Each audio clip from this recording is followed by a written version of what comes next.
Hello everybody, it's Aaron. Welcome back to the ModSauce. It's time to set up ore processing, and I'm not going to do anything fancy like Brink did with his hoity-toity 5x ore processing. We're just going to do the basic stuff. I've done the mechanism processing in other series, I guess, and I think they changed it a little bit, but I don't feel like messing with it yet. We may at some point. If we do, I'll probably ender chest all the ores that need to get done and set it somewhere out of the way so it can just do its thing. Before we get started, I made a small configuration change. I made the DSU setup vertical instead. I've made it so I could probably put another row on the bottom here, and then I can do a whole nother tree right here. I did go ahead and add another storage bus, and I put this smart cable here just so I can see at a glance how many channels I'm using on this main thing. It's not going to be that big of a deal, however, because I still have got the controller. I took it out because it wasn't really necessary. We're going to need it today though, period. So I've made the controller. Well, I already had the controller, but I made a bunch of different colors of smart cable. I made some dense cable, so I figure we should have plenty of channels to run. I'll probably put the controller maybe in the floor here, and then if I need to go the other directions I can. Before we get into this, also, I didn't know that we caught an update and we got the laboratory blocks. I wish I'd known this because I actually cleaned up the turbine room, and I'm still kind of working on it. I moved the laser drill outside, and I made a spot for another laser drill. I had to make a little sheep farm because the smart cable requires covered cable, and I figured it would be pretty easy. I repurposed the ender lasso, sent a bunch of sheep over here, and I just set a harvester, or I mean a rancher, with a tesseract underneath. It's receiving power and sending items, and I did this yesterday. I've got about 4,000 wool overnight, so that's not bad. You might be wondering, how are you going to power 2 laser drills? Well, I made another turbine with my leftover turbine casing things. I only had to make like probably 12 more. I haven't lit this place up yet, and this thing is not currently operational. We do have the resources to make another laser drill and pre-chargers right now. We could do it right now. I just haven't had time to get it set up yet. So this is the same setup as the one up here. It is 1 block shorter. If you remember, we initially used Enderium blocks, which required 4 more than the Ludicrite. So I just went ahead and made this one 1 block shorter.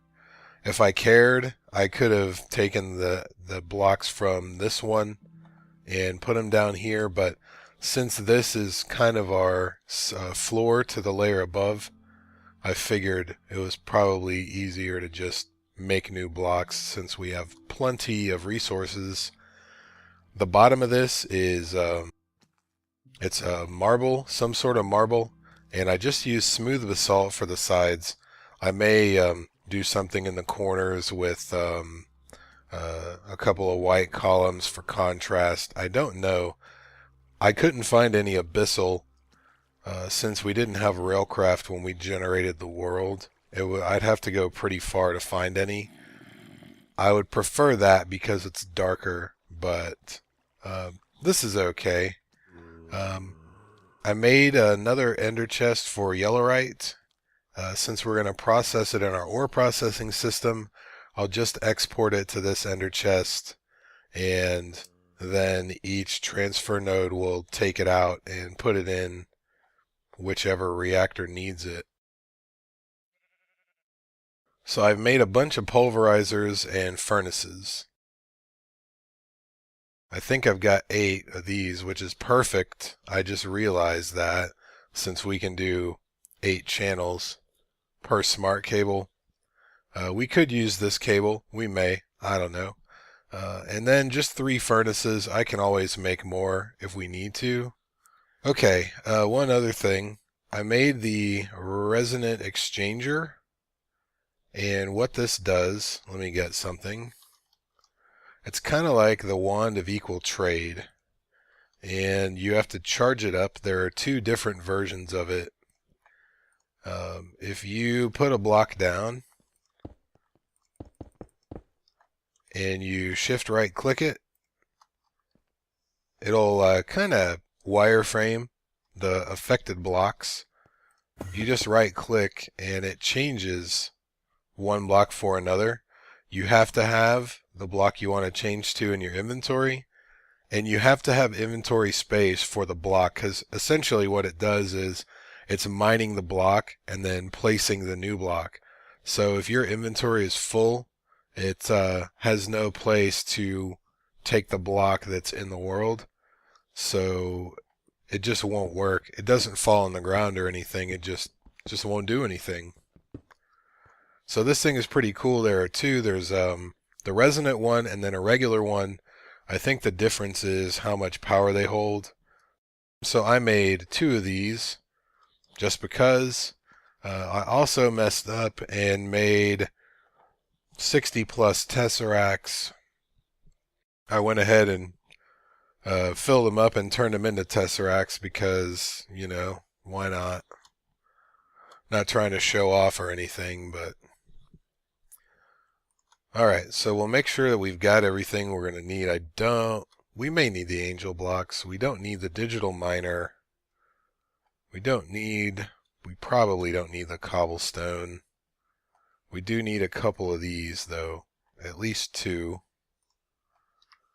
So I figure how we'll do this is, let's see, we'll pop our controller.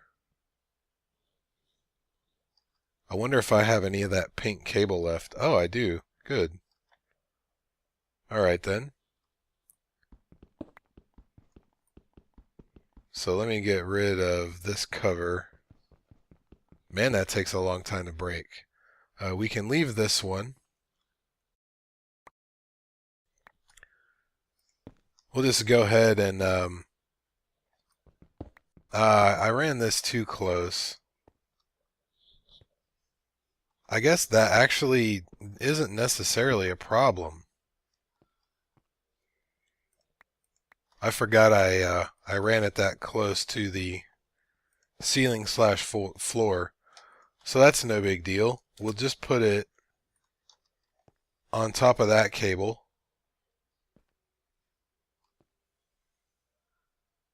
Now we're only using, for some reason we're only using 4 channels now.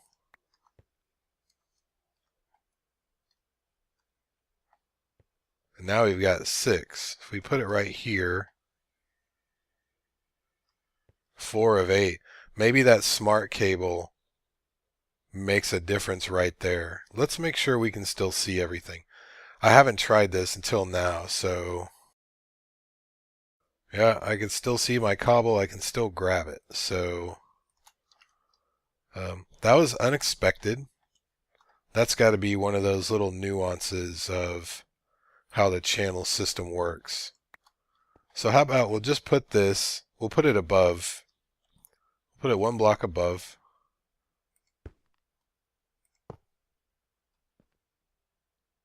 And then it goes back to 4.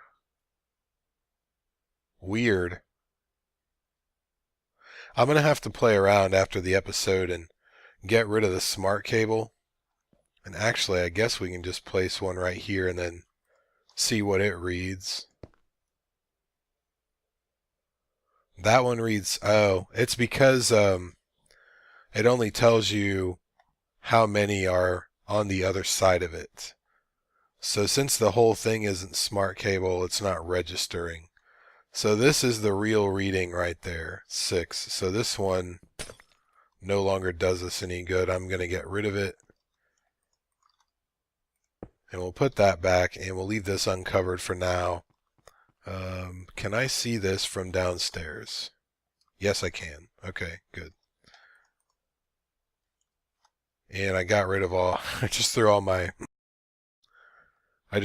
basalt cobble away. Anyway, so I probably should have put this closer. Let me see how many blocks I've got. No, I think I can do this just like this. See, that's outside, so I can't put a tesseract there. That's not outside. I can put a tesseract there. So how I want to do this, I want to put a tesseract right here, and I've got 8 spots right there. I'm going to end up moving this over a block. No big deal. Actually, right there would be the best. Okay. So I don't know how many channels I'm going to need right here. I'm probably going to end up needing more dense cable. I only made 8 of them.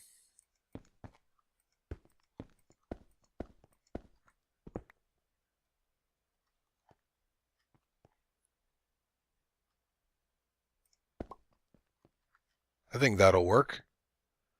Yeah, let me make sure I can still put 8 machines here.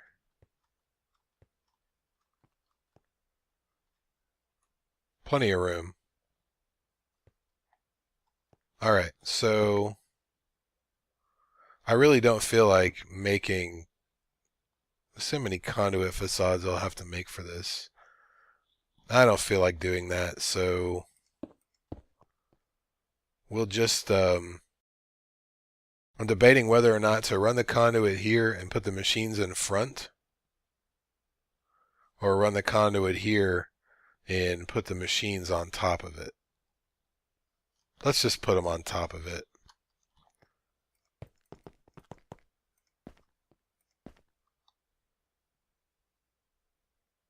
And we'll give it one space, right? And then we're going to need the power cable, of course.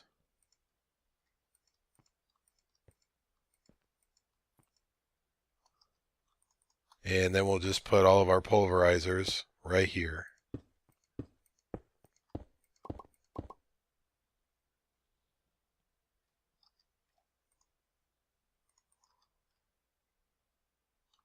Actually, let's do it on this side.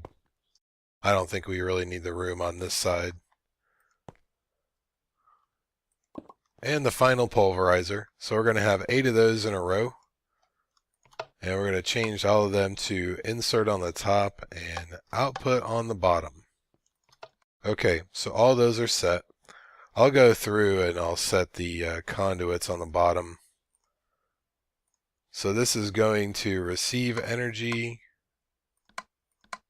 and send items. And then I'm going to have to switch the bottom of all of those for output. I'm probably not going to need this many, but I figured I'll go ahead and put them here just in case.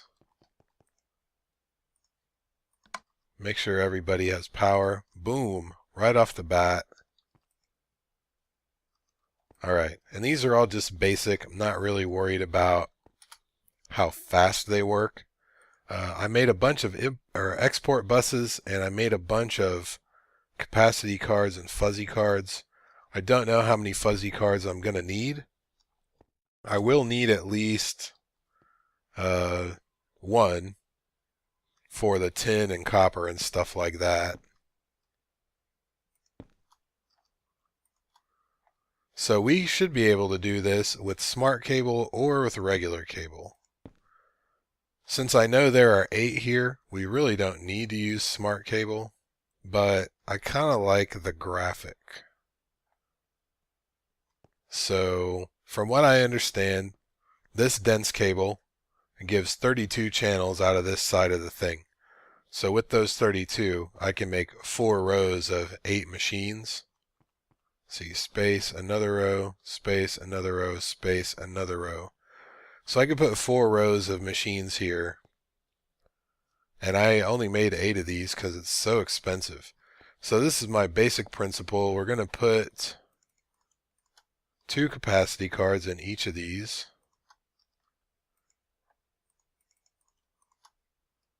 There we go. And then all I really need to do is get the ores and just set them in here to automatically get processed. Like I mentioned in a previous episode, without the capacity card, you've got 1 slot.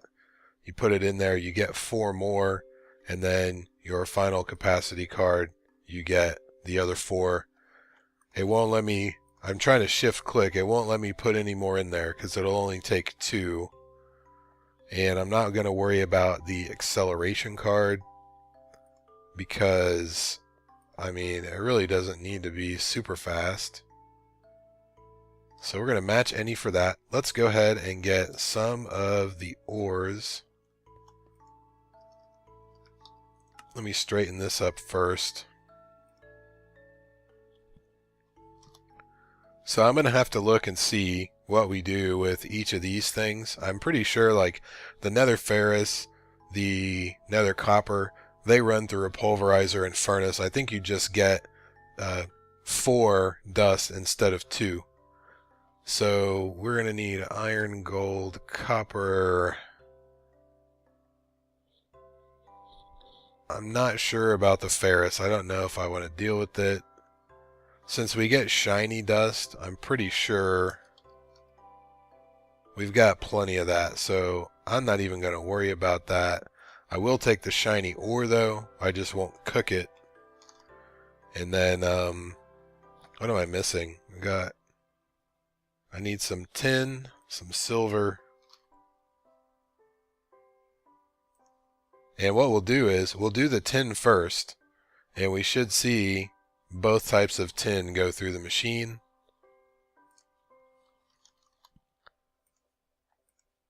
And then osmium as well. I processed all these ores yesterday and I was like, man, I should have saved those for the episode. So what we'll do is we'll just take this first one, make sure that the tin goes in there. It's already working. See, I put in this tin, we get this tin because of the fuzzy capacitor, the fuzzy card. That's not a fuzzy capacity card. It's just a fuzzy card. So as soon as I set the output on all of the Ender IO conduits, the items will get pulled out and then kicked into the Tesseract. So we've got tin in there. We'll go ahead and do osmium, silver, ferrous, shiny, copper, gold, iron. And I've got room for 1 more, probably yellowite. So I don't need to go up there. I don't know what I'm doing. We'll throw all these back in here. And then what we're going to do is basically do the same thing for the furnaces. And I don't have as many furnaces, so for the moment, I'm going to leave 1 space so I can walk between. And I'll just, now let's start at the other side.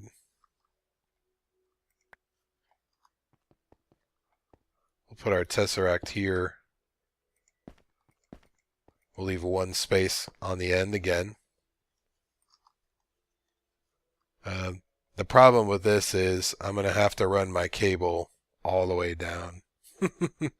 Not a big deal. I mean, it's running on the ceiling, you know. I could, if I wanted to, I could run it up in the floor above, but I don't really think that's that big of a deal. Alright, so this one is going to do the same thing. It's going to send items. We're going to receive energy.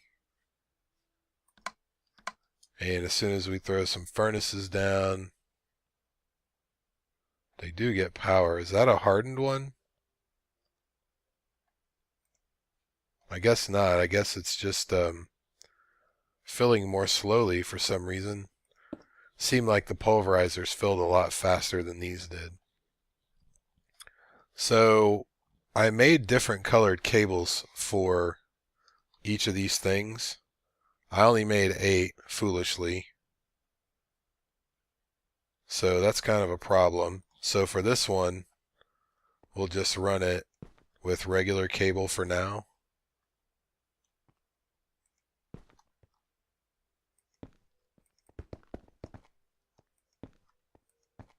And then we'll put our export bus.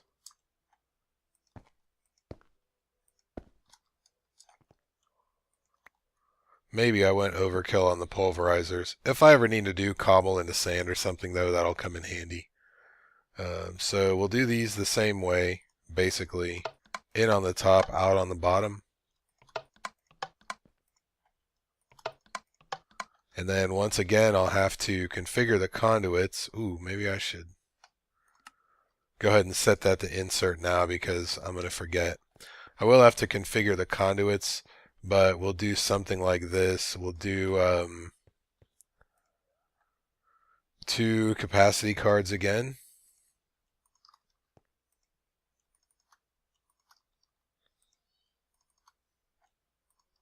And then we'll put like pulverized tin in there. If we put it back in the ME system, it immediately gets sent and cooked. So instead of running a pulverizer and then have it output into a powered furnace, I'm doing it separately just because I don't want to cook everything that I pulverize. And I could very easily just put, everything that I want cooked and pulverized in one export bus and do it that way. But I figured that I would just make a row of 8 of each of these, and then just for uniformity, really. So that's how we're going to do that. I have not looked into auto crafting at all. I don't know how much room it takes up, but we've got a little bit of room over here. If I want to, nothing is happening over here, so I could potentially run a dense cable. I could actually run it up and leave it in the middle of the room. Or we could run it over here, put it anywhere over here, or run it up through the floor and put it so it's visible when we're upstairs. That's how I'm going to do the ores. I'm not going to do the rest of it while recording because you guys know how to shift click something into an export bus and you know how to change conduit input and output. So there it is. If you guys have any suggestions on how to better do this, let me know. I figured I might as well go ahead and make the dense cable now, and I can still run 16 more channels off of this one cable. So even if I needed to, I could run 8 to this thing, and then I could run some downstairs or wherever. So that's going to do it for this episode, guys. If you have any questions, comments, anything of the sort, please leave them down below. Thank you very much for watching. I'll see you guys next time.